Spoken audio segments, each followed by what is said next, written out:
లక్షలాది మందికి మన తెలుగు మ్యాట్రిమోనీ ద్వారా వివాహాలు జరిగాయి. తెలుగు వారి నంబర్ 1 చాయిస్ తెలుగు మ్యాట్రిమోనీ.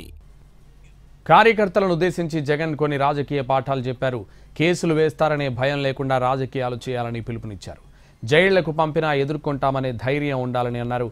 ఆ తెగువ ధైర్యం ఉన్న వాళ్లే రాజకీయాలు చేస్తారని చెప్పుకొచ్చారు.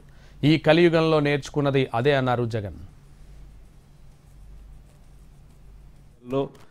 కేసులు వేస్తారు అనే భయం లేనప్పుడే రాజకీయాలు చేయగలుగుతాం.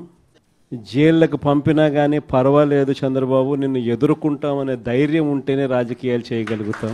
అలా ఉండగలిగిన తెగువ ఎవరికైనా ఉంటేనే రాజకీయాల్లో ఉండగలగాలి, చేయగలగాలి అనేది మాత్రమే ఈ కలియుగంలో మనం నేర్చుకుంటా ఉన్న పాఠం అని చెప్పి చెప్తా ఉంటాం. ఈరోజు నిజంగానే రాజకీయాలు అలానే తయారయ్యి కేసులు వేస్తారు అనే భయం లేనప్పుడే రాజకీయాలు చేయగలుగుతాం. జైళ్ళకు పంపినా కానీ పర్వాలేదు చంద్రబాబు నిన్ను ఎదుర్కొంటామనే ధైర్యం ఉంటేనే రాజకీయాలు చేయగలుగుతాం. అలా ఉండగలిగిన తెగువ ఎవరికైనా ఉంటేనే రాజకీయాల్లో ఉండగలగాలి, చేయగలగాలి అనేది మాత్రమే ఈ కలియుగంలో మనం నేర్చుకుంటా ఉన్న పాఠం అని చెప్పి